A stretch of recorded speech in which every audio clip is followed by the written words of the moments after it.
my name is Cynthia Furey. I'm a food writer for the Orange County Register, and I'm standing here with chef and master sommelier Michael Jordan. Michael, thank you so much for joining us today. Oh, you're welcome. Now, Michael currently serves as president of the Beachcomber Cafe Restaurant Group. Now, what do you have in store for us today? Well, today we're going to make an old traditional Southern Italian braised beef dish in a red tomato sauce called Braciole.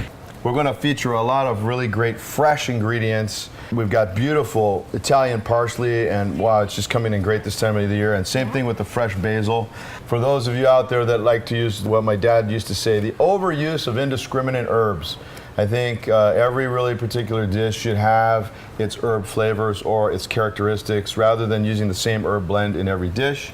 And using fresh herbs really gives you that extra clean and bright flavor.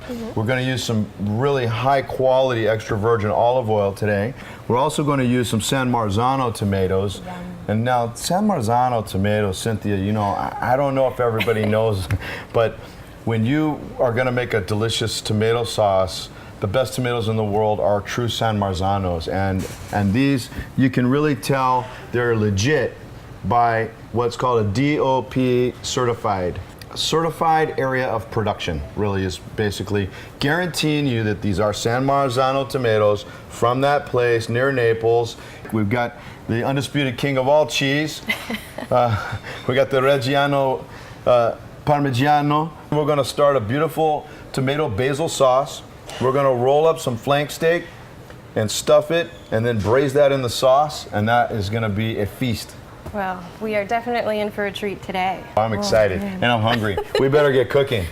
So we're going to use today pasta from Di Cecco. I like using Di Cecco pasta. There are so many great ones. It's a rigatonicello. It's a smaller, kind of a thinner tube-shaped noodle.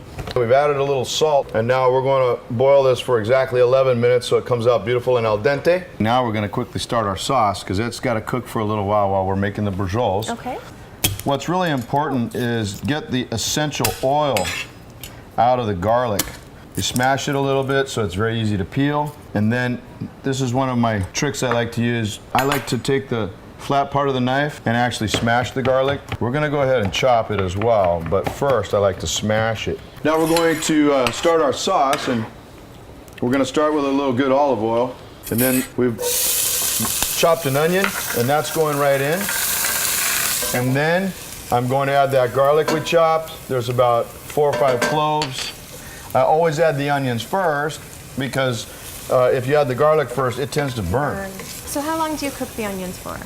Just a couple of minutes. See, they're already getting nice and translucent. And then we're going to add those beautiful San Marzano tomatoes that we talked about, and they're just going to go right in.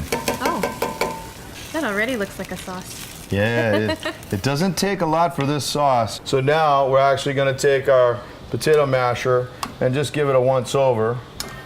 And this is the way my grandmother used to make it. Now we're going to add our fresh basil. Italians are very superstitious, so we don't chop the basil. We're going to tear it by hand. And we're not going to be skimpy on the basil either. I'm adding a good full handful. What happens if you chop the basil? What's the It's superstition? bad luck. So we're going to add a little bit of salt and some fresh ground black pepper, and that's really all this sauce calls for. You can add some crushed chili flakes if you like it a little spicy.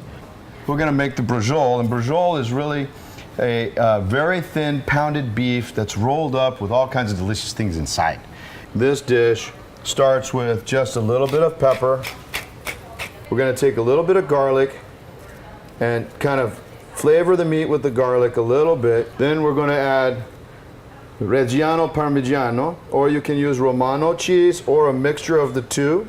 Then we're going to use a lot of Italian parsley because this is going to cook down. Now we add a hard-boiled egg.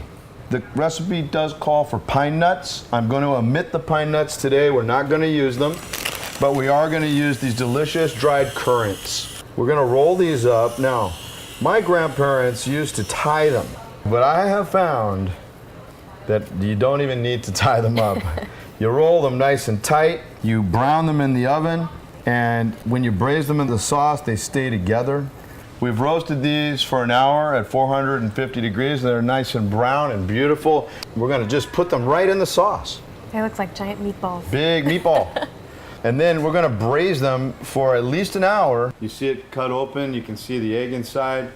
We've got our beautiful pasta, we've got the braciole. It's almost time to eat. I am so excited, I'm Michael. so excited. Oh, man, I'm so hungry. If you want to stay in California, and I love California wine, we're going to go with our friends, the Sagacios. They're Cortina Zinfandel from Dry Creek Valley. Zinfandel and red sauce and meatballs and sausages and braciole and all of those types of things and pizza is a perfect match. So it's time for us to eat. Thank you for joining us. Thank you so much. For the braciole, you got to come to my house. So come on and eat soon. We'll see you for dinner.